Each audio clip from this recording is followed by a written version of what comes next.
naramdaman na yung ano, yung Christmas rush kahit saan supermarket kami pumunta. Daming tao. Nagkakaproblema sa cashier. Kasi ano, ang daming ano. Siguro yung buhos ng mga nagbabayad, ng mga bumibili. Daming tao. Nandito kami ngayon sa Hong Kong. Diba? Hindi na kami nag-aeroplano, nakarating kami sa Hong Kong. Napakadaming tao, traffic na dito, halos walang parking ano. Nasa loob na sinamami, nagsalin ako ng ano ng windshield washer fluid. Ang dami nga ng tao. Kanina nagka-problema pa sa Dollarama. Pagbabayad, nag-double yung charge. Ay naku, tao yan. Bili-bili kami ng mga mapapagsaluhan sa Noche Buena. Compare dun sa nabibili sa Tito. Tusukin natin.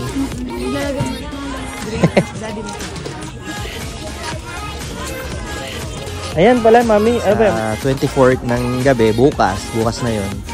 Sina Ate Tessa sa amin sa-celebrate kami sa Elbow. Tapos niyaya din namin si Ate Venus, magbibingo kami. So, yun, para masaya. Mas marami, mas masaya. Tsaka ang daming pagkain sigurado. Kami, ano lang kami. Hindi na namin alam kung ano ipe-prepare namin kasi ang dami na nila. Ito na lang yung ulam na lulutuin namin. Tapos, young coconut shell. Ang buko pandan.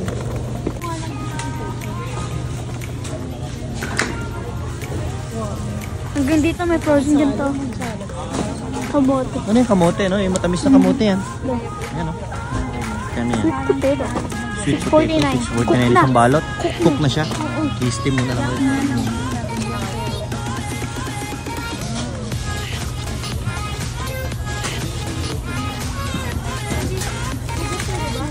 Ha? Ube. Tapos, grated rin yan. Grated purple yung. Kasi hindi natin alam kung anong klase ng ube yan. Ang ube na alam natin. Di ba?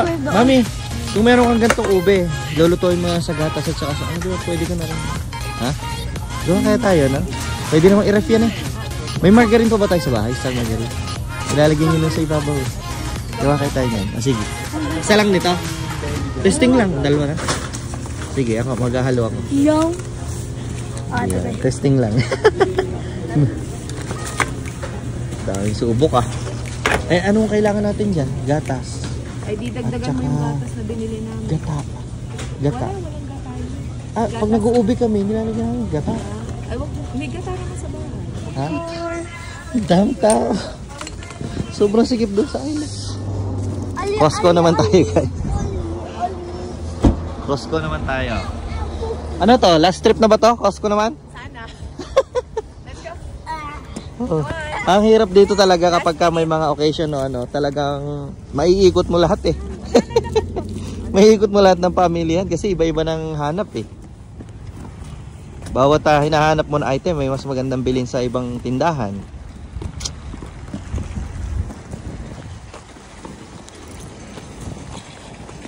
At grabe ang ano yan? Grabe ang traffic talaga. Sa dami talaga ng tao, ng sasakyan na bumubuhos, dumadagsa sa mga pamilyan ngayon. Sigurado masaya na naman bukas. Yee! Magbibingo kami! Oh, pwede rin karaoke. Tapos bingo, di ba?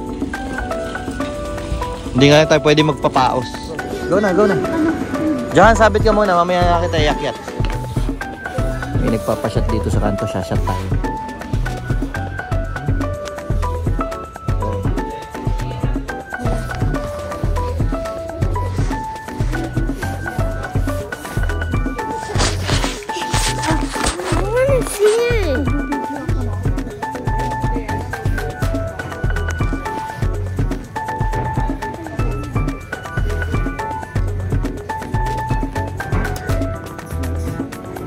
It's nice. Galing sarap. Mami, mas masarap ang mahirap Hirap mag-ikot sa liquor store ang wala namang alam sa liquor. Bumili na lang ako ng beer. Diba? Pwede na yan. Doon lang tayo sa mga light at tayo mahinang klase lang tayo nilalang.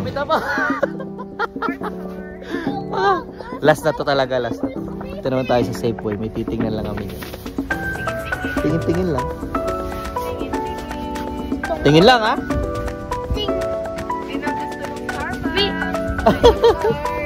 Kaso may naghahamon ng Starbucks dito eh. Salamat po sa mga parents. Salamat sa sponsors. Salamat po sa sponsors. Sa Starbucks. Oh. Tamad lang maglakad oh. Tamad maglakad.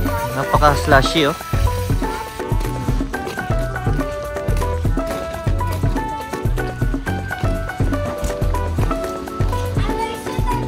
Pomegranate. Sa Pinas di kami bumibili niyan. Meron ba yan? Meron, kasi hindi tayo bumibili. Dito ko nga lang na-discover, hindi ko nga alam yan. Sarap pala siyang nguyain yung mga laman nito sa loob. Parang sumasabog. Tsaka ito pang ulam, mabalot ng bacon. Tara, titingnan namin dito. Marami kasi ditong selections. Meron. Ayan, Candy siguro yan. Candy ba yan? Siguro. Edible glass. Paano pagka kinain mo tapos nadali ka, bubog pala? Oo.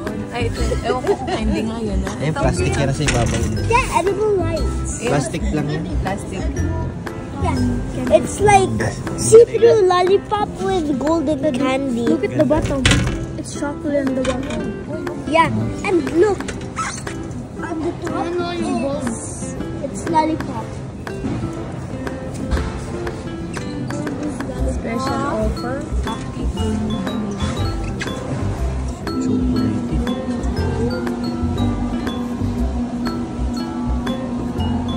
Ito oh, fruity oh.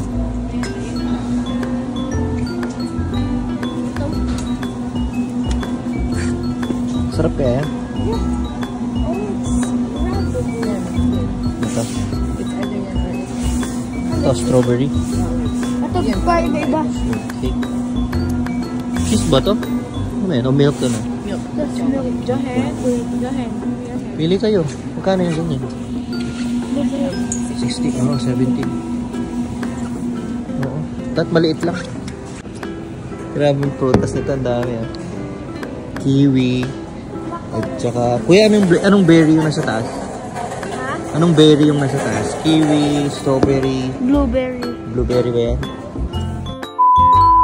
Dami-dami pinuntahan. Kala mo madami nabili. Yan lang naman.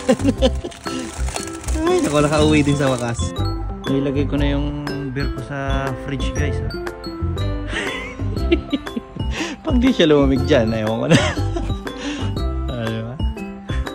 Mamaya tatanggalin ko rin. Baka sumabog yun. Naggagawa na naman taho.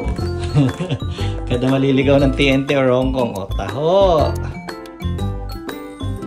No tubig. Tanggalin yung tubig. Kunyari yung ginagawa na magtataho sa Pilipinas. Yung sinasalok yung tubig. Pero iba talaga yung taho doon, no? Lambot, no? Muna tayo ng panghapunan. Dapat magluluto ako ng bacon na irarap sa ano, sa asparagus, kaso palpak yung nabiling bacon. Putol-putol. Ginisa ko na lang sa oyster sauce yung ano, yung ating asparagus. Sarap na rin yan. Tapos para mas malasa. Tapos in-air fryer ko na lang itong bacon. Pero mamaya ihahalo ko rin dito. Para mas masarap. Experiment tayo, guys. Bumili kami ng ubing frozen kanina sa Hong Kong. So, try kong gumawa ng haleyang ubi. Yeah! Alamindi. Ayan, gagawa tayo. Si Mami naman, ano ba gagawin mo? Pandan. Pilipinas, wala ko iniintindihan ganyan. Hayahay lang ako kapag mga bisperas. Eh dito, wala. Matututo ka talaga mag-experiment eh. Walang ibang hasahan eh. Si Mami, nagaling na yun eh, oh. Malapnaw ko siya ngayon, guys. Kasi kalalagay lang nung na ano. gatas, gata, sukal. Mamaya lalapot to. Natanda ko sa Pilipinas noon, pag nagagawa kami nito, talyasi ang pinagagawa namin. Tapos palitan kami sa paghalo. Oo, kasi yun, doon sa amin naman, ang inaano, pagka ganitong halayang ube, pakunatan. Kumbaga parang mas makunat na gawa, mas maganda. Yun ang ano nila. Paniniwala. Pinatitigas talaga yan. Halos igang-iga na talaga. Nakadarang lang siya sa apoy na parang baga lang. Hindi naman talaga nag-aapoy. Pero sobrang nakakapagod yan kasi usually ginagawa to mga antidisperas ng mga okasyon eh. Tapos talagang ang kailangan maraming gagawa para palit-palitan kasi sobrang darang sa apoy. Eh dito, sa Canada, pakawakawali na lang tayo. Hindi rin naman pati mauubos eh pag sobrang dami. Pero yun, nakakamiss talaga sa ano. Nakakamiss sa Pilipinas. Kaya kahit paano, kahit na patsam-patsam lang, ginagawa natin dito para matikman. Kahit lahat ng ingredients frozen. Oh, gagawa nga ng buko pandan, yung bukong binili namin frozen din. Ganun talaga. Buhay Canada. Wala naman kasi mga ganong ano dito. Fresh. Hindi kagaya sa atin. Oh. Halayang ube experiment. Nakakamiss yung lasang Pinas eh, kaya gawa tayo ng paraan para makagawa ng ube sa Canada. Umiikot yung kawali ko. Uy, lumalapot na. Lumalapot na. Nabubuo na. Kumakawang na, lalabas na yung mantika ng gata. Guys, pwede na no? Oh. Oh. Wow! Walang nangyari sa wok. Parang walang nangyayari sa kawali, ang linis. Oh. Dumidikit na sa ano? Oh, ha? Oh. Parang ng jello.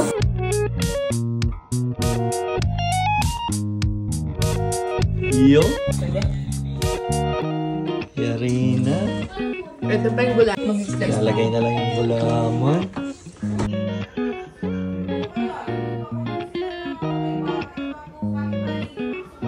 Appetizers at dessert.